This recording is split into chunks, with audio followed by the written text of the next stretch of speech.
tubasabe mwese twubaha Imana kandi duciye bugufi duhaguruke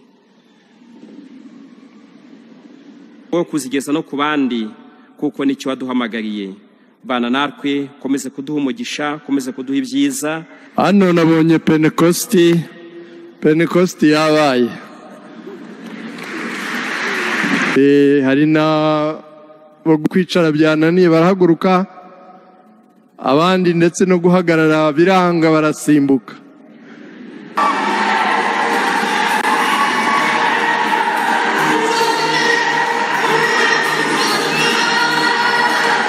Dukunze gushyira abantu mu myanya ngo uyu ntasenga atya, uyu ntabatiza atya, uyu tukagenda dushyiraho ibintu byinshi.